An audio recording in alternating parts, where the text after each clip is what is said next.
Hello student, infinity institute आपके लिए NEET test paper chemistry का पेपर 1 का डिस्कशन लेके आई है। यहाँ पे आप देख सकते हो आपका 3 आवर का पेपर होगा और इसमें आपको 180 क्वेश्चन मिलेंगे। हर एक क्वेश्चन को आपको 4 मार्क्स रिवार्ड किया जाएगा, तो 180 इंटू 4 720 और हर एक रॉन्ग आंसर के आपको 1 मार्क डिडक्ट किया जाएगा।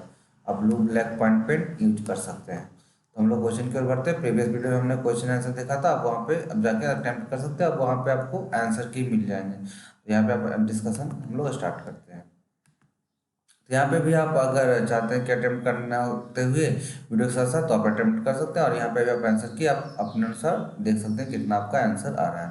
तो क्वेश्चन नंबर 1 हम लोग देखते हैं। The number of oxygen atom को इन 4.4 ग्राम CO2, कितना ऑक्सीजन एटम आपको यहाँ पे मिलेगा। तो हम लोग देखते हैं explanation. 1 mole of CO2 44 gram CO2।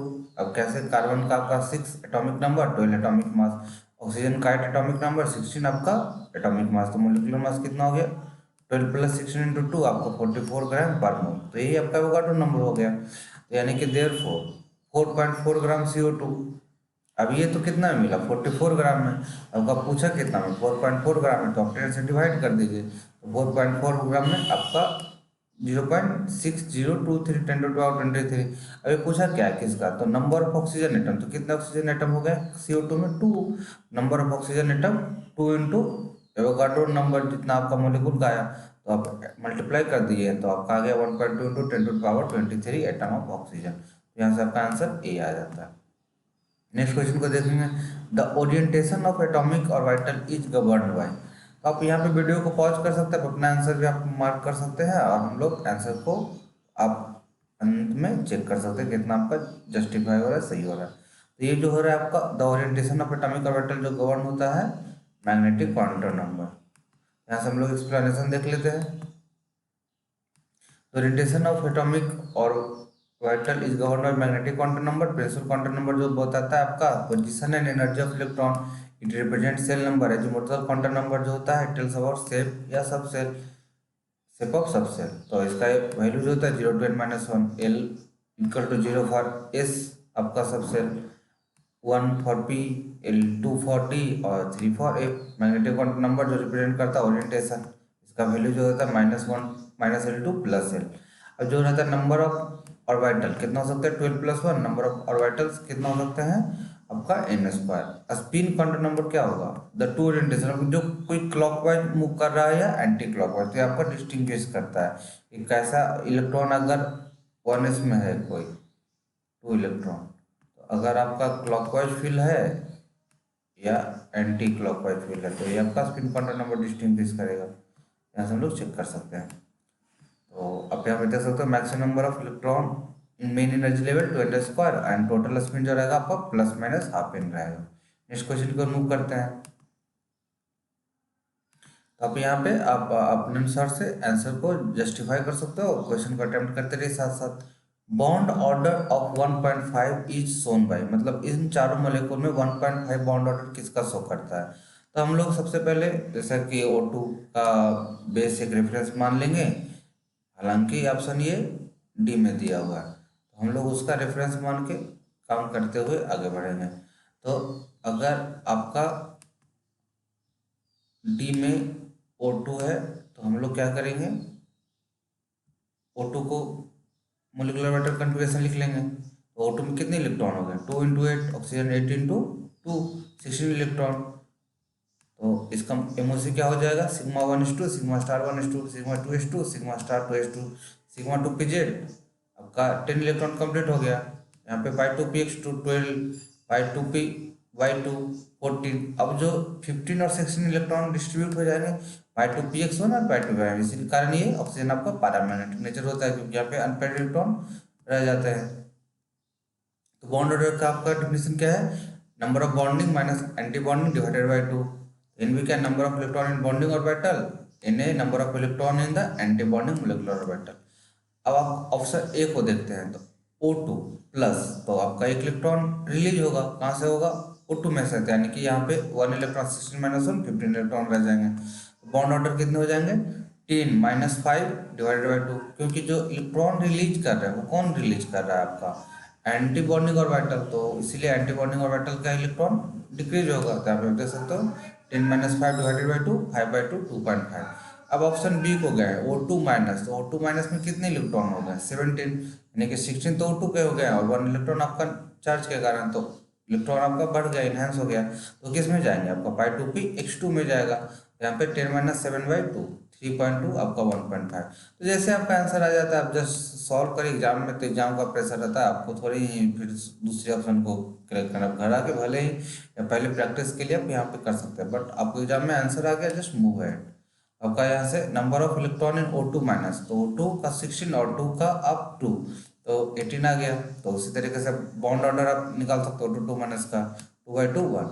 Number of electron in O2 16, तो 10 माइनस 6 डिवाइडेड बाई 2 आपका 4 डिवाइडेड बाई 2 आपका 2 आ गया। तो इस तरीके से हम लोग को जब आंसर आ गया तो हम लोग को बस मूव ऐड करना है, ताकि हम लोग को टाइम नेक्स्ट क्वेश्चन के लिए दे पाए। अब यहाँ पे आपका नेक्स्ट क्वेश्चन है, blood cell retain their normal shape in solution which are. तो यहाँ पे क्या होगा आंसर आपका आइसोटोनिक टू ब्लड, मतलब कि आपका कंसंट्रेशन इनसाइड और आउटसाइड इक्वल रहेगा। Blood cell retain their normal shape in solution which are isotonic to blood. Explanation, when blood cell are placed in solution of similar concentration as that of blood, they are neither swell nor shrink. It means the concentration of solution is same as that inside of the blood cell, that is they are isotonic to each other। यहाँ से answer आपका B आ जाता है। We can move ahead to next question.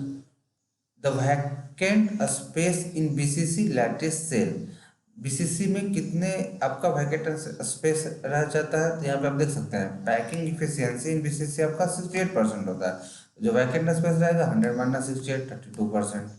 तो यहाँ से आपका आंसर डी आ जाता है। बस आपको एग्जाम में क्या करना है, पिक करने हैं। एग्जाम में आपको just save your time and move ahead. जितना जल्दी जल्दी आप टाइम को बचा के आप आगे नेक्स्ट क्वेश्चन में टाइम को पुट करिए या कैरी फॉरवर्ड करिए। नेक्स्ट क्वेश्चन है, in a radioactive decay an emitted electron comes from. तो जो भी डीके होगा तो ये इलेक्ट्रॉन कहाँ से आएगा, न्यूक्लियस से आएगा। तो यहाँ से आंसर आपका ये आ जाता है। When a radioactive element emits an electron, then one neutron in the nucleus charge into proton, so the atomic number increase by 1 unit. तो आपका 1 यूनिट से जो होगा इंक्रीज कर जाएगा, तो कहाँ से आएगा, आपका न्यूक्लियस से आएगा। नेक्स्ट क्वेश्चन को देखते हैं। At constant temperature the equilibrium constant Kp for the decomposition reaction, आपका डिकम्पोजिशन रिएक्शन हो रहा है, टूट रहा है, आपका N2O4 2NO2 को फॉर्म कर रहा है, इज एक्सप्रेस Kp एक्सप्रेस किया गया है। अब यहाँ पे गया 4x² upon 1 minus x square P, 1 minus x square. अब यहाँ पे दिया गया कि क्या क्या है, P जो है प्रेशर है, x is the extent of decomposition which one of the following is true. तो इनमें से कौन सा करेक्ट स्टेटमेंट आपका पूछ रहा है। तो आप यहाँ पे देख सकते हो Kp is increase with P, Kp remains constant with change in P and x, Kp increases with P none of the above. इसका हम लोग डिस्क्रिप्शन देखते हैं। यहाँ पे आप देख सकते हो Kp is independent of pressure and concentration. तो when a reaction is at equilibrium the forward reaction and reverse reaction have the same rate. अब यहाँ पे बताया गया कि ये तो आपका इंडिपेंडेंट होता है प्रेशर एंड कंसंट्रेशन से। अब यहाँ पे आप देख सकते हैं Kc in Kp only affected by temperature, the quotient changes by the concentration. हम लोग नेक्स्ट क्वेश्चन को मूव करते हैं। 4 moles of A are mixed with 4 moles of B at equilibrium for the reaction। अब आपका रिएक्शन दिया गया है, अब कह रहा है 2 moles of C and D are for the equilibrium constant of the reaction। अब इनिशियल कितना था 4, तो इनिशियल में तो आपका रिएक्टेंट ही रहेगा, यहाँ से आपको रिएक्टेंट लिख सकते हो।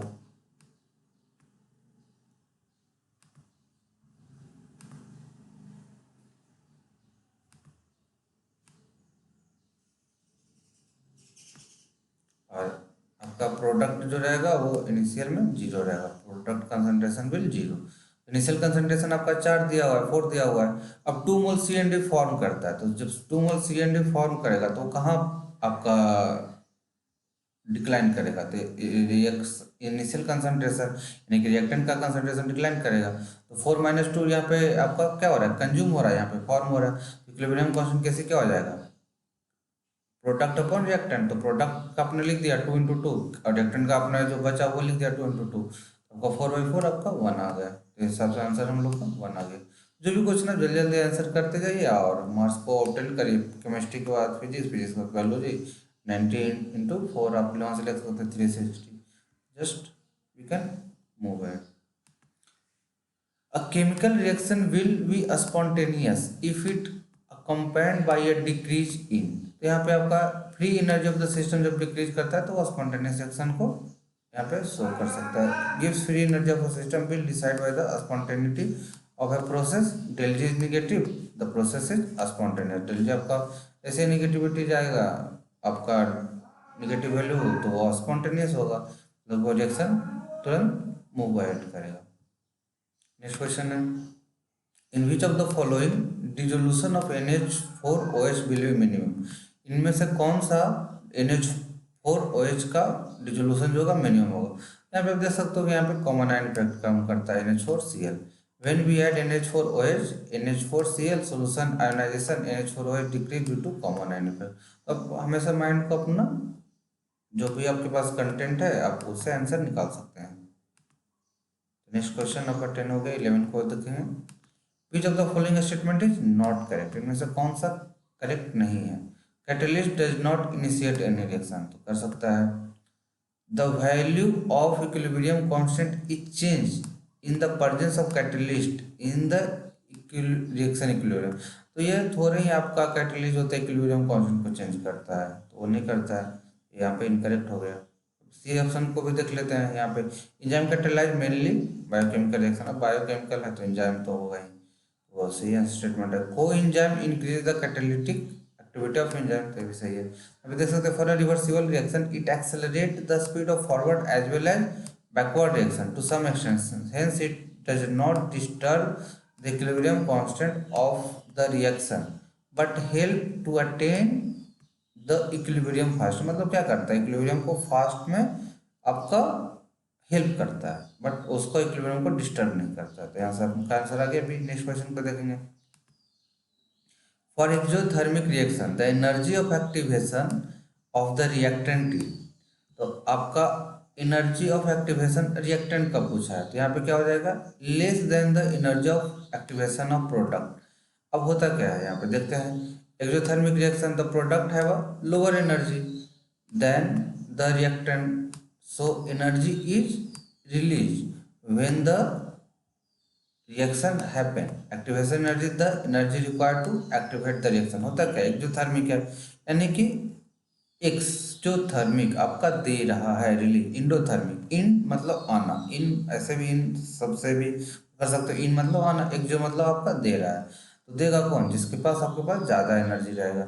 यहाँ पे वही रहेगा यानी कि रिएक्टेंट के पास ज़्यादा यानी प्रोडक्ट के पास कम होगा।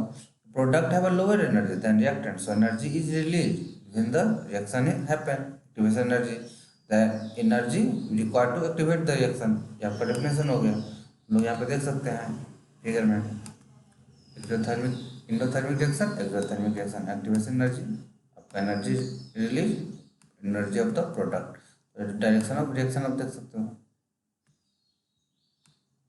तो हमेशा आपका जो कंसेप्ट है उस पर वर्कआउट करिए, आपका आंसर आ जाता है। नेक्स्ट क्वेश्चन को देखेंगे। Zinc can be coated on iron to produce galvanized iron but the reverse is not possible, it is because. ये होता है कि zinc has higher negative electrode potential. यहाँ पे देखते हैं explanation. The metal with have higher negative standard potential have higher tendency to get reduce. Zn2+ आपका क्या जा रहा है, 2 इलेक्ट्रॉन एक्सेप्ट करेगा, तो ई नॉट आपका 0.76 यहाँ पे आ गया। अगर फेरस जो है 2 इलेक्ट्रॉन एक्सेप्ट करता है तो आपका फेरस आ गया। तो यहाँ पे आपका देख सकते हो कि जिंक का इलेक्ट्रोड पोटेंशियल जो है ज़्यादा निगेटिव है, तो hence in the galvanized iron zinc has a higher negative reduction potential, means zinc takes electron give by iron and itself get reduced. The zinc work as an anode to and protect from the rusting and making iron as cathode. Next question को देखेंगे। The suspension of select lime in water is known as। तो ये suspension of select lime in water is known as milk of lime कहलाता है। aqueous solution of select of lime is called lime water, whereas suspension solution select lime is called milk of lime। जो भी answer है just उसको आप यहाँ पे देख सकते हैं और उसको समझ सकते हैं। नेक्स्ट क्वेश्चन है कैल्शियम इज ऑब्टेन्ड बाय, तो electrolysis of molten anhydrous calcium chloride. Calcium is obtained by electrolysis of molten anhydrous calcium chloride. जो भी क्वेश्चन आप उसका एक्सप्लेनेशन को वर्कआउट कर सकते हैं। नेक्स्ट क्वेश्चन है आपका an atom has electronic configuration 1:2 2:2 2p6 3:3 3p6 3d 3 4:2। यहाँ पे देखिए यहाँ पे लोगों को कन्फ्यूजन होगा कि यहाँ पे तो 4:2 दिया हुआ है, तो यहाँ पे को किस में जाएगा, तो यहाँ पे आप देख सकते हो कि 3d3 आ गया है। तो यानी कि आपका जो 3d3 कब आता है, यानी कि आपका पहले तो 4:2 आएगा फिर आपका 3d आएगा, क्योंकि 4s का एनर्जी तो कहीं ना कहीं कम है ना, तो यहाँ पे 4s आ चुका है। उसके बाद 3d3, अब जैसे 4s1 4s2 3d1 3d2 जो आप एनर्जी डायग्राम में निकालते हो, तो यहाँ से 2 + 3 आपका 5 यानी 5th ग्रुप आ जाएगा। तो हर एक क्वेश्चन का एनालिसिस करिए आपका आंसर आ जाएगा। तो जैसे कि स्कैंडियम टाइटेनियम वेनेडियम आप लोग लिखते हैं तो बस उसी तरीके से आपका आंसर आ जाता है। नेक्स्ट क्वेश्चन को देखेंगे विच ऑफ द फॉलोइंग है द स्मॉलेस्ट इन सेल। अब जैसे कि जितना ज़्यादा आपका पॉजिटिव चार्ज बढ़ेगा उतना आपका साइज श्रिंक होता है, तो Mg2+ यहाँ पे आ जाएगा। सब तो ऐसे इलेक्ट्रॉनिक है 11 - 1 10 हो गया, 12 - 2 10 हो गया, 9 + 1 10 हो गया, 8 + 2 10 हो गया। तो Na+ Mg2+, 1 - O2- all are isoelectronic but Mg2+ have 12 proton in his nucleus, so the attraction force on large cell is maximum and hence it have the smallest size। Next question को देखेंगे in crystal of which of the following ionic compound would you expect maximum distance between centre of cations and anion. मतलब ये 4 spaces दिए हुए यहाँ पे बोला गया कि किसके आपका कैटायन एंड एनायन के बीच का मैक्सिमम डिस्टेंस होगा, तो जो जो बड़ा साइज होगा उसी का होगा। तो हलीना का रब से फरियाद सीजियम आपका सबसे नीचे आ गया और आपका हेलोजन में आयोडीन सबसे नीचे आ गया, तो यानी कि सी ही होगा। तो सबसे अब देख सकते हो जो सबसे बड़ा होगा साइज, जो बड़ा आपका स्पेस में रहेगा उसी का साइज बड़ा होगा। और moving from top to bottom in a group of periodic table distance between ion in ionic compound increases, अब hence it is maximum in CSI। Next question को देखें compared with alkaline earth metal the alkali metal exhibit. तो यहाँ पे बोला जा रहा है कि अगर हम लोग अल्कलाइन अर्थ मेटल का अल्कली मेटल से कंपेयर करते हैं तो अल्कली मेटल क्या एग्जिस्ट करता है। तो कुछ लोगों को कंफ्यूजन हो रहा होगा कि हम लोग को अल्कलाइन अर्थ मेटल के बारे में पूछा, नहीं यहाँ पे अल्कली मेटल के बारे में पूछा जा रहा है कि कंपेयर कर रहा है तो अल्कली मेटल क्या शो करता है। स्मॉलर आयनिक रेडियाई नहीं, क्योंकि आप जैसे ही लेफ्ट टू राइट जाते हो आपका रेडिएशन करता है, तो ये गलत हो गया। हायर बॉइलिंग पॉइंट ये भी नहीं होता है। ग्रेटर हार्डनेस ऐसा नहीं है। आपका लोअर आयनाइजेशन एनर्जी क्योंकि इसके पास 1s1 है, तो एक इलेक्ट्रॉन तो ऐसे ही इजिली वो रिमूव कर पाएगा। जैसे ही आप 1 इलेक्ट्रॉन रिमूव कर पाएगा तो यानी कि आयनाइजेशन पोटेंशियल आपका कम होगा, यानी कि वही बोल रहा है लोअर आयनाइजेशन एनर्जी। एक्सप्लेनेशन अब देखते हैं alkali metal have the lowest ionization enthalpy in each period because alkali metal are largest in their respective periods and therefore the valency electron are loosely held by the nucleus। तो ये आपका दिया गया easy question था, आपका answer भी आ गया। Next question को देखेंगे on heating which of the following CO2 following release CO2 most release. अगर हीट किया जाता है तो कौन CO2 को इजिली रिलीज करता है। तो आंसर देखते हैं आपका सी क्यों है ऑर्डर ऑफ थर्मल स्टेबिलिटी, यानी कि जो टेम्परेचर आपका देख रहे हैं कि सबसे कम किसके लिए लग रहा है MgCO3 के लिए, तो जो सबसे कम टेम्परेचर आपका रिक्वायर हो रहा है तो यानी थर्मली उसको ज़्यादा देना ही नहीं पड़ा टेम्परेचर, तो वो इजीली टूट जाएगा। जितना कम स्टेबल रहेगा वो इजीली आपका टूट जाएगा। MgCO3 release CO2 most release, आप MgCO3 हीट दीजिए तुरंत आपका MgO+ CO2 को फॉर्म करता है। यहाँ से आपका आ गया MgCO3। नेक्स्ट क्वेश्चन को देखेंगे आपको कमेंट सेक्शन में कोई भी क्वेश्चन के रिलेटेड मोर इंक्वायरी रहेगा तो आप पूछ सकते हैं, किसी भी लेवल के आपके BSc MSc PhD इनफैक्ट रहेगा तो आप कोई भी डॉट को पूछ सकते हैं।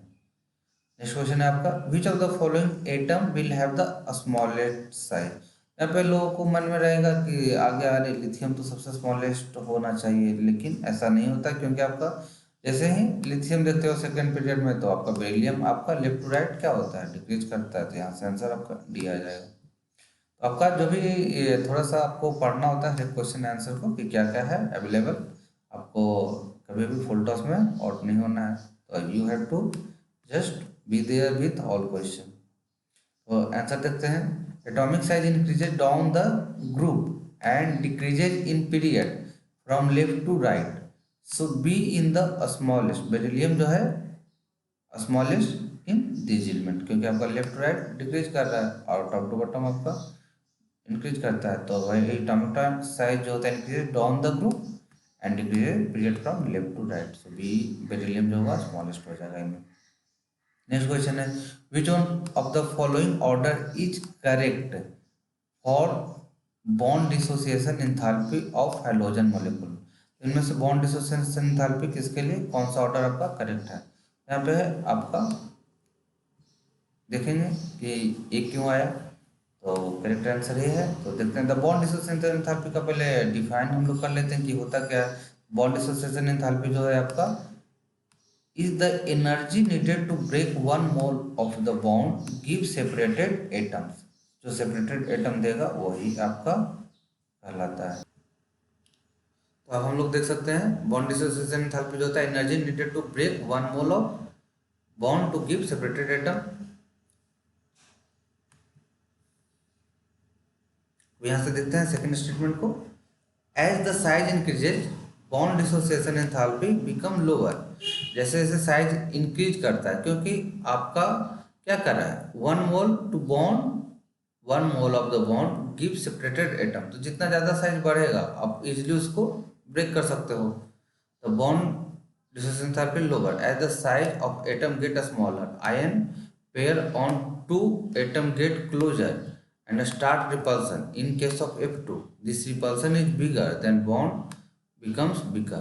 मतलब होता क्या है कि F2 एकदम से 9 इलेक्ट्रॉन है और एक दूसरे के साथ ज़्यादा क्लोज आ गए, तो जब क्लोज आ गए तो यहाँ पे रिपल्सन का फोर्सेस ज़्यादा हो गया और ड्यू टू रिपल्सिव फोर्सेस यहाँ पे बॉन्ड जो बनाया वो बिगर बॉन्ड बनाया, this repulsion is bigger and bond becomes bigger. इसीलिए जनरल क्या होना चाहिए था आपका फ्लोरीन होता, क्लोरीन होता, ब्रोमीन होता, आयोडीन होता, बट हुआ क्या कि फ्लोरीन में रिपल्सन था उसको कारण वो बिक कर दिया तो कमजोर हो गया। तो इसी तरह से आपका पहले क्लोरीन फिर ब्रोमीन फिर फ्लोरीन और आयोडीन। तो कभी जो भी एक्सेप्शन रहते हैं वही आपका नीट और IIT जो भी स्टैंडर्ड है आपका जो एग्जाम को फॉलो करते हैं उसी को पूछते हैं। नेक्स्ट क्वेश्चन को देखेंगे, percentage of lead in lead pencil. यहाँ पे 0, क्योंकि आपका एक्सप्लेनेशन देखिए in lead pencil graphite and clays present होता है, परसेंटेज ऑफ लीड इज 0। तो आपका टिकी क्वेश्चन था। नेक्स्ट है which one of the following has the lowest boiling point. इनमें से कौन सा लोवेस्ट बॉइलिंग पॉइंट है, तो आपका pH3 का आप देख सकते हो। In the hydrides of group 15 the boiling point जो है आपका NH3। अब जहाँ पे हाइड्रोजन बॉन्ड ज़्यादा बनाएगा तो वहाँ पे एकदम से एसोसिएटेड होगा, कॉम्प्लेक्स स्ट्रक्चर बनाएगा, तो वहाँ पे आपका बॉइलिंग पॉइंट बढ़ेगा। तो 238.5 pH3 का आप देख सकते हो इनमें 185 है यानी कम है। अब उसके बाद SH3 210, SBH3 254.6 और BH3। तो हमेशा हम लोग को अपने अनुसार एनालिसिस करना है which will make the hydrogen bonding. जो भी हम लोग केमिस्ट्री पढ़े हैं, जो भी हम लोग पास डाटा रहेगा उससे जस्ट कोरिलेट करिए आपका आंसर आ जाएगा। Generally mass increases then boiling point increase, क्योंकि जितना ज़्यादा मास हैवियर रहेगा उतना ज़्यादा आपका टेम्परेचर लगेगा, वही आपका बॉइलिंग पॉइंट इनहेंस करेगा। तो हम लोग बस एनालिसिस करके आंसर को एलिमिनेट करके भी निकाल सकते हैं। यहाँ पे देख सकते हैं the boiling point of NH3 is due to excessive hydrogen bonding. जो आपका रीजन आपको पता है, तो pH3 has the lowest boiling point. Next question को देखेंगे, which of the following element has the maximum electron affinity. इनमें से किसका मैक्सिमम इलेक्ट्रॉन एफिनिटी है, तो ये क्लोरीन का। देखते हैं definition, the electron affinity of an atom या molecule is defined by the amount of energy released when one electron is attached to an neutral atom या मॉलिक्यूल। अब या गैसियस एटम या नेगेटिव आयन। तो यहाँ पे होता क्या है, एक्स कोई गैसियस है उसमें आप कोई इलेक्ट्रॉन को ऐड किए तो क्या बन जाएगा एक्स माइनस बनेगा। इलेक्ट्रॉन लिया, कोई भी पैसे लेगा, कर्ज लिया तो वो निगेटिव शो करेगा। वो जो एनर्जी रिलीज किया वही आपका इलेक्ट्रॉन एफिनिटी कहलाता है। Define the amount of energy release when one electron attach with neutral atom.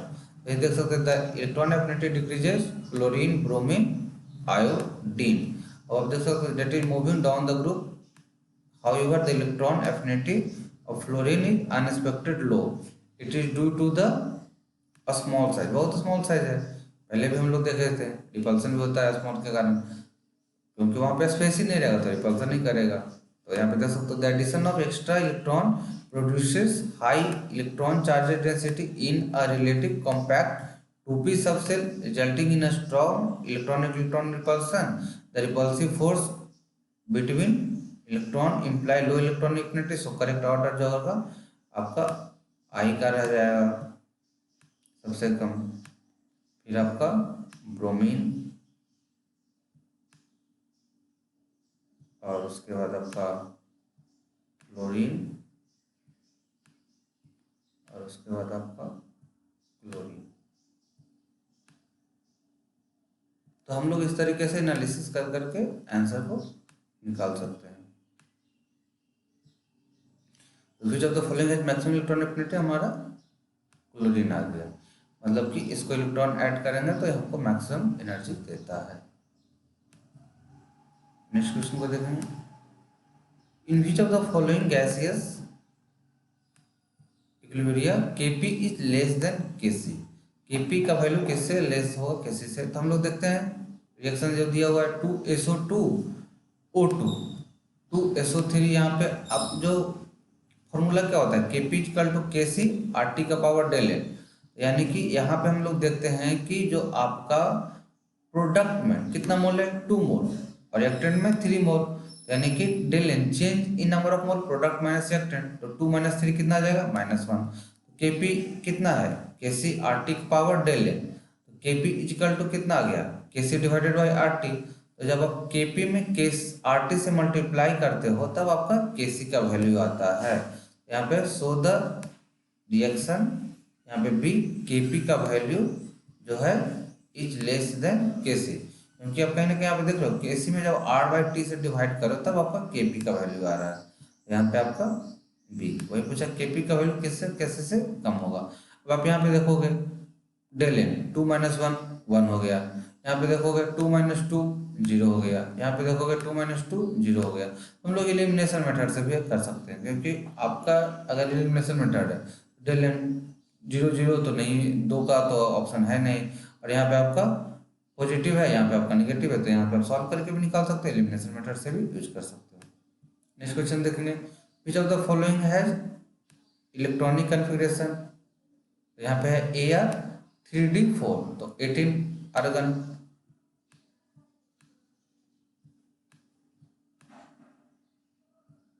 तो 24 हो गया, 18 + 6 24।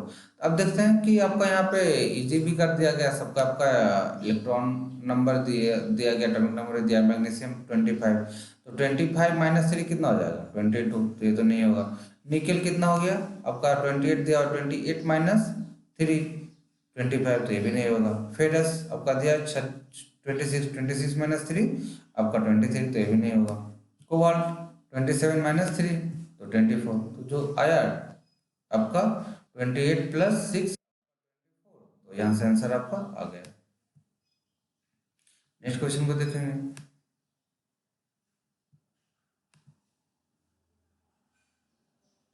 विच of the following metal corrodes readily in moist air. मतलब कौन सा मेटल जो होता है कोरोड्स रेडली, मतलब जल्दी से जल्दी आपका उसमें कोरोजन हो जाएगा। ऐसे भी सबको पता है आयरन ही होगा। तो iron corrodes readily in moist air because iron is more reactive than nickel, AuAg. The reduction potential of iron is very less, so its oxidation takes place readily. बस यही आंसर है आपका, यहाँ से आपका डी आ जाता है। नेक्स्ट क्वेश्चन को देखेंगे, an example of sigma bonded organometallic compound. मतलब an example of sigma bonded, मतलब इसमें सिग्मा बॉन्डेड कौन सा कंपाउंड होता है। आपका ग्रिग्नान रिएजेंट हो जाता है। The organometallic compound having sigma bond between carbon and metal are sigma bonded organometallic compound. Example, sigma bond resin organometallic is Grignard reagent, RMGX सबको पता है ग्रिग्नान रेजेंट, तो यहाँ पे आ गया। Whereas ruthenocene, ferrocene and cobaltocene are not founded organometallic compound. Next question को देखेंगे।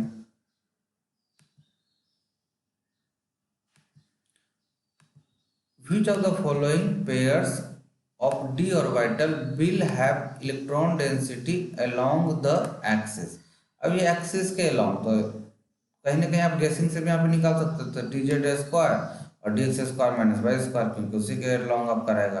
Explanation, dx by dy and dzx orbital have maximum electron density between the axis dxy dzx dyz। अब देख रहे हो between the axis है, और आपका dx square minus Y square dz square along the axis है। अभी तो maximum electron density along the axis, यहाँ से आंसर भी आपका आ जाता है। तो आप एलिमिनेशन मेथड से भी आप फाइंड आउट कर सकते हैं करेक्ट आंसर। बस हम लोग को तो क्या चाहिए, स्टूडेंट को मार्क्स चाहिए, किसी भी तरीके से है, तो बस you have to take the marks by any your method. यहाँ पे नेक्स्ट क्वेश्चन है, ऑर्गेनिक कंपाउंड, कार्बन आपका परसेंटेज दिया हुआ है 40, ऑक्सीजन का दिया हुआ है 53.34, हाइड्रोजन का दिया हुआ है 6.6। The empirical formula of compound, अब एम्पिरिकल फार्मूला क्या है, एलिमेंट है आपका, परसेंटेज आपने निकाला, एटॉमिक वेट निकाला, मोलर रेशियो निकाला, सिंपल रेशियो कर दिया। तो कार्बन का 40, एटॉमिक वेट 12, तो 40/12 3.33 सिंपल रेशियो कर दिया, 1 आ गया। हाइड्रोजन 6.6 आपका दिया हुआ है, तो एटॉमिक वेट 1, 6.6 डिवाइडेड बाई 1 6.6, तो जो स्मॉलेस्ट रेशियो होता है उसी से डिवाइड करते हैं, तो 3.3 आया, तो 2 आ गया। ऑक्सीजन 53.34, 16 आपका एटॉमिक वेट आपका, तो मोलर रेशियो 3.3, तो आपका 1:1 आ गया, यानी कि CHO का 1:1, तो आपका एम्पिरिकल फॉर्मूला CH2O आ गया। नेक्स्ट क्वेश्चन को देखेंगे, the pair of electron in the given carbanion CH3 triple bond C minus present in which orbital, मतलब किस ऑर्बिटल में प्रेजेंट होते हैं, तो ये आपका sp में होता है। तो यहाँ पे फॉर्मूला देख सकते हैं, hybridisation equal to number of sigma electron divided by 2, तो यहाँ पे 3 हाइड्रोजन के पास सिग्मा है, और एक यहाँ पे सिग्मा 4 डिवाइडेड बाय 2 आपका 2 आ गया, sp हो गया। और यहाँ पे नंबर ऑफ सिग्मा, अब एक और फॉर्मूला है 2 + 2 × नेगेटिव आयन, कितना नेगेटिव आयन है 1, 2 + 2 डिवाइडेड बाय 2 और डिवाइडेड बाय 2 तो इक्वल टू 2, यहाँ पे sp आ गया। Hence in the carbanion CH3C triple bond C minus pair have the electron as negative charge present in sp habitide orbital। Next question को देखेंगे, Which of the following correct order of acidity, तो correct order of acidity इनमें से कौन सा है, यहाँ पे आंसर आपका बी आ जाता है।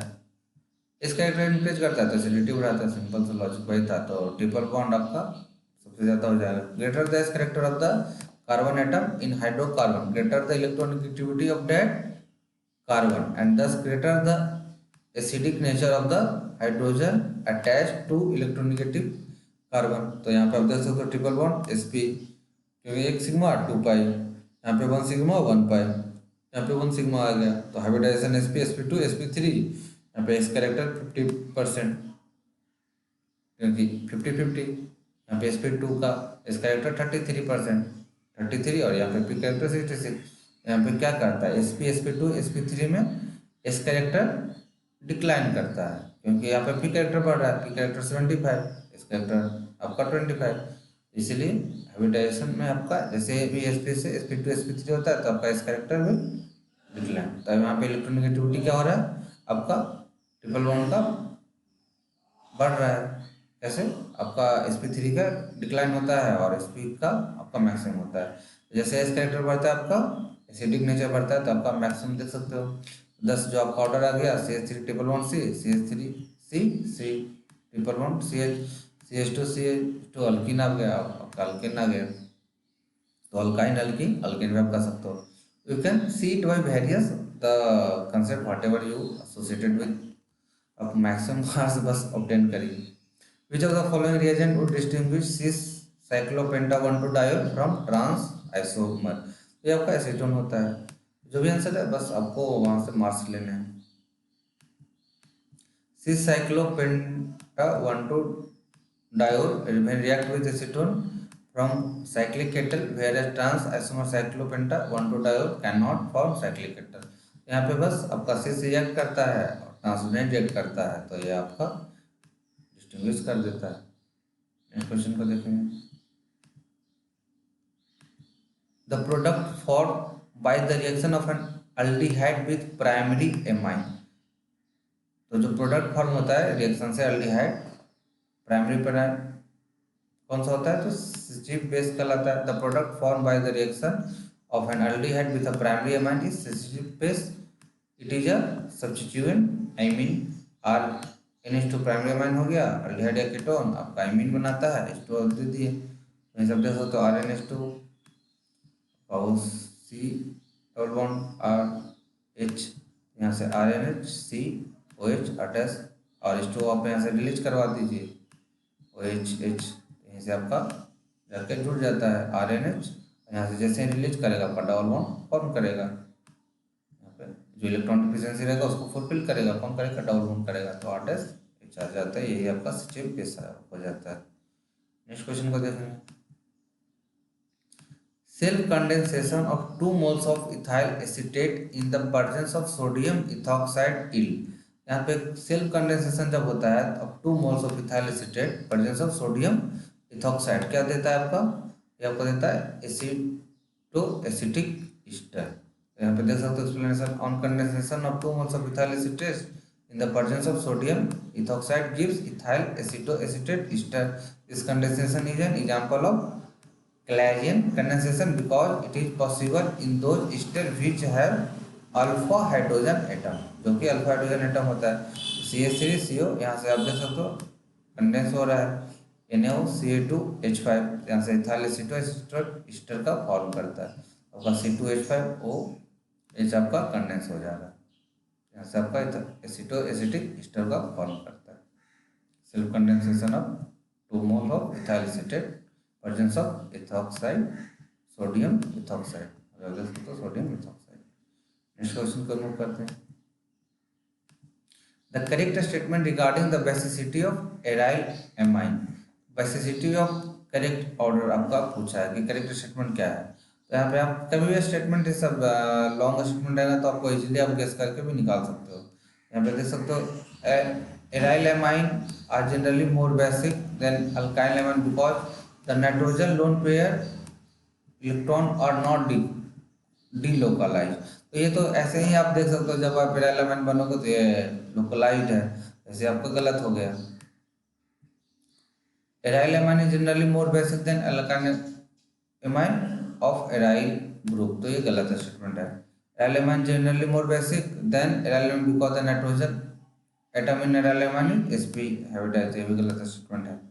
आपका ये आपका करेक्ट स्टेटमेंट है aryl amines are generally less basic than alkyl amine because the nitrogen lone pair electron are delocalised interaction with aromatic ring pi electron system. देख सकते हो डीलोकलाइज्ड एरोमेटिक रिंग पाई सिस्टम, आपका अल्काइल एमाइन जो होता है मोर basic हो जाता है यहाँ से। तो अब देख सकते हो कि जो OH का कंसंट्रेशन कौन बढ़ा रहा है, वही आपका बेसिक हो जाएगा। तो जो भी आपका रहेगा आप अपने माइंड को जस्ट देखिए कि आपका यहाँ पे डिलोकलाइजेशन हो रहा है, एलिमिनेशन टेक्नोलॉजी से आप मेथड से आप ऑप्शन को इजीली कैलकुलेट कर सकते हो, फाइंड आउट कर सकते हो। नेक्स्ट क्वेश्चन है caprolactam is used for the manufacture of. तो कैप्रोलैक्टम जो होता है use for manufacture of nylon 6। Explanation देखेंगे। Caprolactam is a cyclic amide lactam and a monomer used industrially in the production of nylon। यहाँ पे देख सकते हो कैप्रोलैक्टम NH2 डाल दिया तो आपका अमीनो कैप्रोइक एसिड बनता है, और वही पोलीमराइजेशन कर दिया तो नायलॉन 6 बन गया। उसी तरीके से टेम्परेचर को अगर 533 केल्विन, जनरली 533 होता है, बट कुछ रेंज भी तो हो सकता है ना, कि ऐसा तो नहीं कि एकदम से फिक्स, लेकिन हर एक डिपेंड करता है नेचर पे और मोलिक्यूल का, तो किसी का फिक्स होता है, बट इसका आपका रेंज भी है कि 533 टू 543 केल्विन में आपका ये रिएक्शन नायलॉन 6 को फॉर्म करता है। आपका H2 आप दे सकते हैं, तब देख सकते हो कैप्रोलैक्टम NH2 दिया, पोलीमराइज कर दिया, नायलॉन 6 आ गया। इस टेम्परेचर भी आप दे सकते हो 533। तो यहाँ पे कहीं पे एग्जाम में आपका कैप्रोलैक्टम दे देगा, आपका टेम्परेचर पूछ सकता है, तो आपका नायलॉन 6। तो हर एक चीज़ को स्टूडेंट को बस यही होता है डिफिकल्टी की याद करना होता है, तो just remember it and you will get rewarded by 4 marks. That's I can say only. अब नेक्स्ट क्वेश्चन देख सकते हैं। In elastomer the intermolecular forces are, elastomer में इंटरमोलिकुलर फोर्सेस वीक होता है, वंडरवाल इंटरेक्शन होता है, जैसे भी आपको पता है वंडरवाल इंटरेक्शन वीक फोर्स होता है। In elastomer the polymer chain are held by the weak van der Waals forces, that is example of natural law आप दे सकते हो। नेक्स्ट क्वेश्चन है mixture of chloroxylenol and terpineol act as, ये आपका antiseptic का काम करता है। हम लोग सारों जो भी है स्टेटमेंट उसका डिफिनेशन देख लेते हैं कि क्या क्या होता है, एनाल्गेसी क्या होता है। तो ये स्टेटमेंट जो आपका बताया था analgesic, the medicine which are used to reduce pain are known as analgesic, for example paracetamol, ibuprofen, morphine. Second antiseptic जो हम लोग का ऑप्शन में था mixture of chloroxylenol and terpineol. अब देख सकते हो the chemical which either prevent और द ग्रोथ, मतलब जो आपका माइक्रोऑर्गेनिज्म का ग्रोथ को रोके या kill the, but are not harmful for the living tissue. अब ऐसा थोड़ी कि हमें लोग का जो टिश्यू उसको इफेक्ट करेगा, वो नहीं करना चाहिए, but not harm the living tissue are known as antiseptic. Example Savlon Dettol हम लोग घर में यूज करते हैं। The most commonly used antiseptic it is a mixture of chloroxylenol and alpha terpineol. तब दे सकते हो तो आंसर आ जाता है यहाँ से बी आपका। सी को देख सकते हैं antipyretic the chemical substance which are used to bring down body temperature during fever are called antipyretics. Aspirin fever जो आपका जो मिटिगेट करता है, chemical substance which are bring down वही आपको मिटिगेट करेगा, नोवेलिन ईटीसी आप यूज कर सकते हो।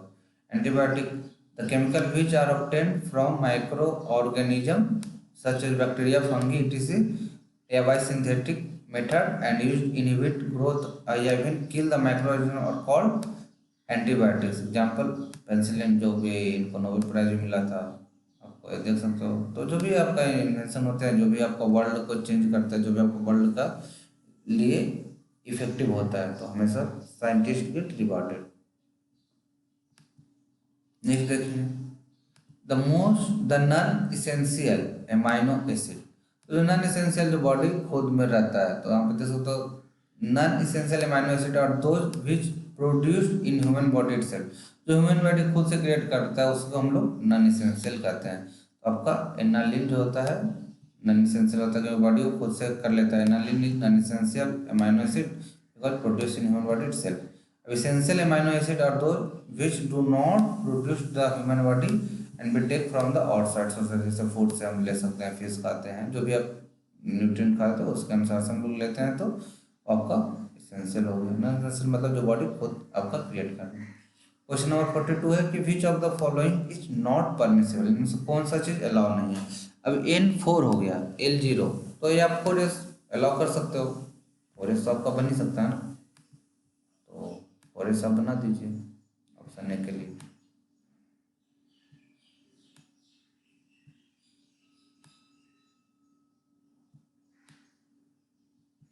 बी क्या कर रहा है 5L, तो L का वैल्यू आपको पता था, S के लिए 0, P के लिए 1, D के लिए 2, F के लिए 3। यहाँ से आप कभी एग्जाम में भूल भी जाओ तो आपको बस जो भी ट्रिक है आपको वहाँ से निकालना है। तो यहाँ से आपका 5 आप F लिखते हो, यहाँ पे आप लिख सकते हो।